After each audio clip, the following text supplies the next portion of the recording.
Seventh one, a solid consisting of a right circular cone of height 120 centimeter and radius 60 centimeter standing on a hemisphere of radius 60 centimeter is placed upright in a right circular cylindrical full of water such that it touches the bottom. Find the volume of water left in the cylinder if the radius of the cylinder is 60 centimeter and its height is 180 centimeter.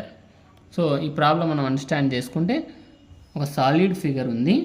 First main figure cylinder అనమాట.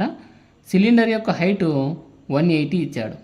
120 ఒక 60 add చేస్తే 180 centimetre అవుతుంది. ఇదంతా cylinder యొక్క height. Next దాని యొక్క radius కూడా 60 centimetre అన్నాడు అనమాట. 60 centimetre. Next a solid consist of a right circular cone of height. ఈ కోన్ యొక్క హైట్ వచ్చేసి ఇక్కడ నేను ఇది కోన్గా తీసుకుంటున్నాను. ఈ కోన్ హైట్ వచ్చేసి 120. ఇదే ఇక్కడ రాసుకున్నటువంటి వాల్యూ. ఇది 120 అంతే కదా. Next radius 60. సేమ్ సిలిండర్ 60 అయినప్పుడు కోను 60నే, హెమిస్పియర్ కూడా 60నే అవుతుంది. Standing on a hemisphere of radius 60. Hemisphere యొక్క రేడియస్ కూడా 60 అవుతుంది. Is placed upright in a right circular cylinder full of water such that it touches the bottom. అంటే ఈ ఫిగరు బాటమ్ను టచ్ చేసేటట్లుగా అమర్చారంట. Find the volume of water left in the cylinder. ఇది పెట్టినప్పుడు ఆ వాటర్ బయటికి పోయి ఉంటుంది కదా, ఆ మిగిలిన వాటర్ ఎంత అవుతుందో ఫైండ్ అవుట్ చేయమంటాడు. అంటే మెయిన్ సిలిండర్లో నుంచి కోను హెమిస్పియర్ను తీసేస్తే ఆ మిగిలిన వాటర్ ఎంతనో అనేది ఫైండ్ అవుట్ చేయగలం. సో మనకి ఎన్ని ఫిగర్లు ఉన్నాయి దీంట్లో? Cylinder, cone, hemisphere. సో ఇచ్చినటువంటి వాల్యూస్ రాసుకుందాం. Cone height radius 120 60. Hemisphere radius ఒకటి తెలుసు చాలు మనకు 60. సిలిండరు రేడియస్ హైట్ 180, రేడియస్ వచ్చి 60. Volume of cone 1/3 πr² h. So 1/3 into pi value అలాగే పెట్టాను. Are value 60 into 60, H 120. 3 1 జా 320 జా 20 into 60 into 120 into pi multiple చేస్తే 1,44,000 pi centi. Volume of hemisphere 2/3 πr³ అవుతుంది. ఫార్ములా 2/3 ఇంటూ పై అలాగే పెట్టాము into r³ ఎంత 60 కదా. 60 ఇంటూ 60 ఇంటూ 60 3 టైమ్స్. 3 1 జా 320 జా 2 ఇంటూ 20 ఇంటూ 60 ఇంటూ 60 పై అలాగే రాసాము. సో మల్టిపుల్ చేస్తే 1,44,000 పై సెంటీమీటర్ క్యూబ్ అయిందనమాట హెమిస్పియర్ యొక్క volume. Next volume of cylinder. Volume of cylinder πr² h. Pi అలాగే పెట్టాము. ఆర్ అంటే 60 into 60, h 180 centimetre cube. So pi అలాగే ఉంది. 60 ఇంటూ 60 ఇంటూ 180 చేస్తే 6,48,000 pi centimetre cube. Next volume of water left in the cylinder. సిలిండర్లో ఇంకా మిగిలి ఉన్న వాటర్ గురించి తెలియాలంటే volume of cylinder minus volume of cone plus volume of హెమిస్పియర్ను సబ్ట్రాక్ట్ చేయాల్సి ఉంటుందన్నమాట. So 6,48,000 pi minus 1,44,000 pi plus 1,44,000 pi. So 6,48,000 pi minus ఇవి రెండు యాడ్ చేస్తే 2,88,000 పై అవుతుంది. సో సబ్ట్రాక్ట్ చేస్తే 3,60,000 పై సెంటీమీటర్ క్యూబ్ అవుతుందన్నమాట. So we know that 1 centimetre is equal to 1/100 metre. అంటే మీటర్కి 100 సెంటీమీటర్స్ అనమాట.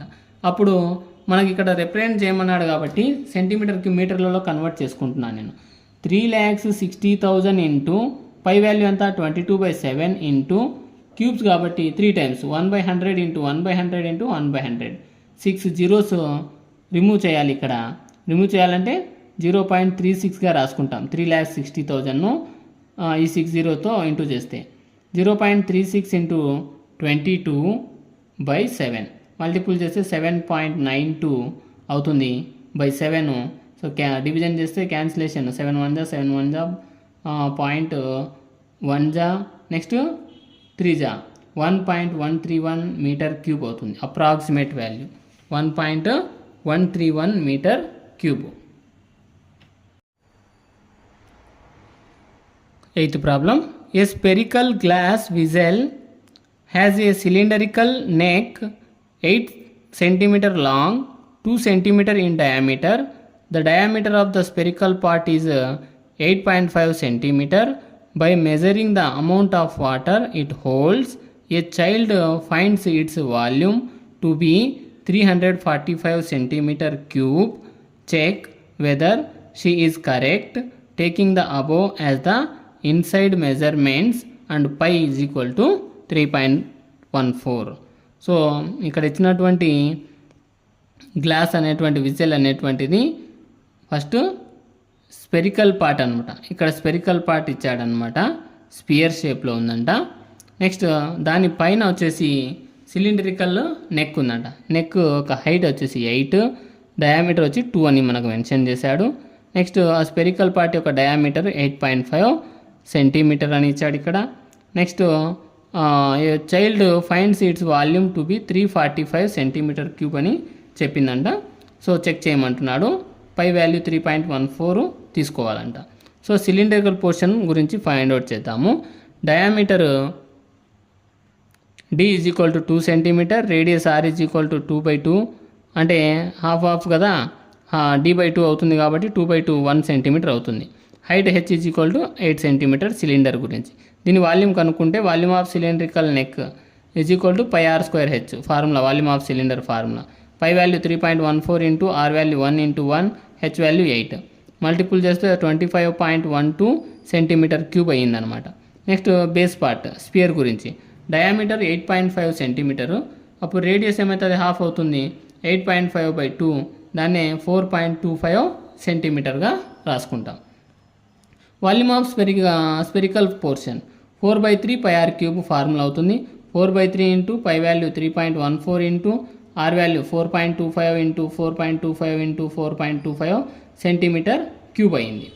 నెక్స్ట్ న్యూమరేటర్స్ అన్నీ రాసుకుంటున్నాను. 4 ఇంటూ 3.14 ఇంటూ 76.765625 వీటి యొక్క multiplication value by 3. So multiple చేస్తే 964.17625/3 అవుతుంది. 3తో డివిజన్ చేస్తే 321.39 సెంటీమీటర్ క్యూబ్ అయింది. అప్రాక్సిమేట్ వాల్యూ అనమాట ఇది. Amount of water it holds, అది వాటర్ ఎంత ఉంటుంది ఈ 2 దీనిలలో గ్లాస్లో అంటే volume of cylinder plus volume of sphere రెండు యాడ్ చేస్తే ఆ టోటల్ గ్లాస్ యొక్క విజల్ వాల్యూము ఫైండ్ అవుట్ చేయగలం. 25.12 ప్లస్ 321.39 యాడ్ చేస్తే 346.51 సెంటీమీటర్ క్యూబ్ అయిందనమాట. సో ఇక్కడ క్వశ్చన్లో మనకు a child find its volume to be 345 అన్నాడు. సో వచ్చిన వాల్యూము 346.51 సెంటీమీటర్ క్యూబ్ అవుతుంది. పై వాల్యూ 3.14 తీసుకున్నట్లయితే.